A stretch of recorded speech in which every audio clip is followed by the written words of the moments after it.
recevoir notre troisième invité, Wanda Djemli. Vous allez savoir qui c'est dans quelques instants. À tout de suite. Des personnages mignons, des couleurs vives, un langage simple et des contes fantastiques, mais si proches de la réalité des tout-petits. J'aime beaucoup ce livre. C'est les bébés du monde. Voilà le créneau qu'a choisi Wanda Djemli pour s'adresser aux plus jeunes au travers des livres de contes illustrés. Donner aux jeunes le goût de la lecture, offrir une activité commune aux parents et aux enfants et promouvoir les valeurs culturelles africaines, la collection Wanda Djemli, qui s'agrandit au gré des inspirations de son auteur, trouve son intérêt dans l'épanouissement, l'éducation et l'émancipation des citoyens de demain que sont les enfants d'aujourd'hui. Je peux en parler par écrit. Enfant, je ne pouvais pas le faire parce que je n'avais pas le droit. En Afrique, au pays Bassa et probablement dans beaucoup d'autres pays où les enfants n'ont pas droit à la parole, j'en avais pas. Et vous pouvez imaginer comment ça peut être frustrant pour une personne qui bouillonne d'intérieur comme moi, la petite fille que j'étais. Avec plus de 5 œuvres publiées aux éditions Accent africain, mais aussi lues et relues, Wanda Djemli, qui signifie par ailleurs mon ami en langue bassa, fait déjà partie des meilleurs auteurs de la littérature jeune sur le continent américain. Je suis une Africaine et vraiment une vraie Africaine. Et ça doit se ressentir. Je suis qu'une bouteille en plastique sans importance pour vous, n'est-ce pas? Mais pas pour Anono. Il a besoin de moi, lui.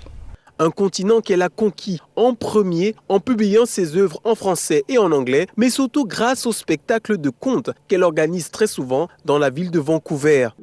Je vais lui parler. Elle nous pardonnera, oui, j'en suis sûre. Elle nous pardonnera, c'est certain. Si on ne l'avait pas dit explicitement, Wanda Djemli est originaire du Cameroun. Même sont-ils devant le gâteau que les compères admirent la somptueuse pièce montée de mangue sauvage de Limbé. J'aime le monde des enfants parce que à chaque fois, encore une fois, ça me fait revenir quand j'étais enfant où j'avais pas droit à la... Voilà, on est tout couvert de livres pour enfants sur ce plateau. Bonsoir, Wanda Djemli. Prenez votre micro. Hein. Voilà, ici c'est pas sans micro. Wanda Djemli, c'est comment? On est là. Ah, yes.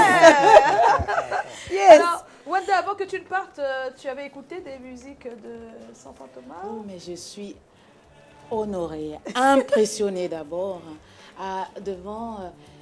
c'est même pas un rêve.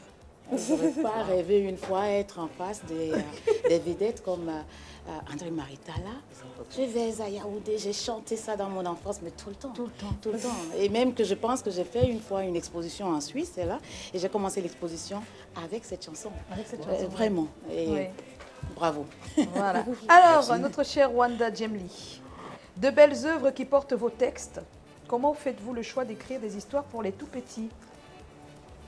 Le choix d'écrire pour les tout-petits.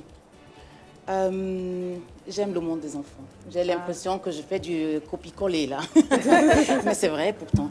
J'aime vraiment les enfants. Et je me dis, c'est notre avenir. Ouais. Je me dis, on est déjà grands, nous autres, on n'a rien à apprendre de l'autre. On assume nos choix, mais nos enfants sont notre avenir. Puis je me dis, pourquoi pas toujours rêver, quoi. Rêver, c'est voir ce qui vient plus tard. Fanny? Oui, Wanda Djemli, j'avoue qu'on a eu l'honneur de la recevoir en fait au Sweet Time comme invitée d'ici. Oui, on espère la recevoir très très bientôt. Très bientôt. Alors malgré tout, vous êtes resté très attaché à votre culture africaine. Comment est-ce qu'on l'expliquerait? Vous êtes africaine et camerounaise, ça on le sait. Absolument, et Bassa. Elle le revendique, Bassa. Oui, je revendique. Non, Bassa, c'est une chose. Et je revendique Bassa quand je viens surtout au Cameroun. Mais je suis camerounaise d'abord. Oui, parce que c'est ce qui explique d'abord le monde des enfants. La racine est tellement importante. Même si j'ai quitté mon pays étant jeune, n'empêche que cette racine-là, je vais la véhiculer toute ma vie. Donc, pour moi, c'est une question tout à fait banale, entre guillemets, parce que c'est une évidence. Je veux dire, qu'on le veuille ou pas, tout le monde, hein. Qu'on le veuille ou pas, c'est ainsi fait. Hein. C'est pas une évidence pour tout le monde. Il y en a tellement qui renient leur racine que... Peut-être qu'on veut se le cacher, mais en fait, c'est ça. Est-ce qu'ils sont disponibles pour nous bientôt. Bientôt. Très, très Ah, bientôt. d'accord. Très, très bientôt. Ce serait bien, en tout cas. Très bientôt. Ça, On espère vous Ma petite question rapidement, comment les personnages on les choisit? Parce que je vois la girafe, je vois l'éléphant, ce serait bien pour la culture africaine. Mais un livre et un camion. Il y a Ashoka. Mais vous allez voir dans tous ces livres, c'est plus ou moins toujours les mêmes personnages parce que l'enfant a besoin de reconnaître, de s'identifier. Après, à force de lire, ça devient voilà, ses amis. mais vous avez vu aussi Ashoka. Ashoka, c'est très camerounais. Vous avez vu Anono, c'est très camerounais. Je les ai choisis parce qu'en fait, c'est tout simplement le monde des enfants. Si on regarde, c'est les amis communs à presque tous les enfants. Partout où on va dans le pays, on trouvera la petite girafe qui est très connue, Sophie, que tout le monde connaît. On trouvera des camions, voilà. Je pense qu'on aura l'occasion de vous revoir sur nos antennes. Vous avez vu discuter avec déjà quelques journalistes de la maison.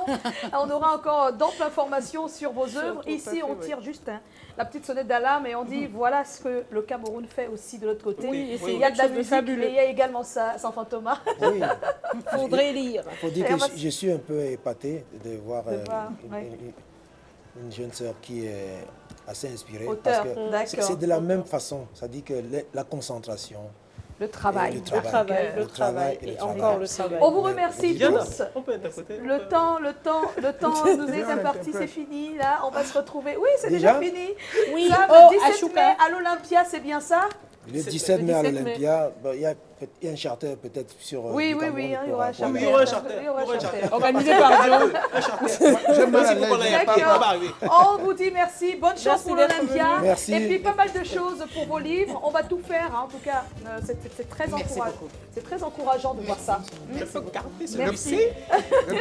Le père, même si j'ai mal à l'œil, tu peux me montrer encore les touches là. J'ai oublié, ça se faisait comment? Les photos, s'il vous plaît. Ça se faisait comment avant?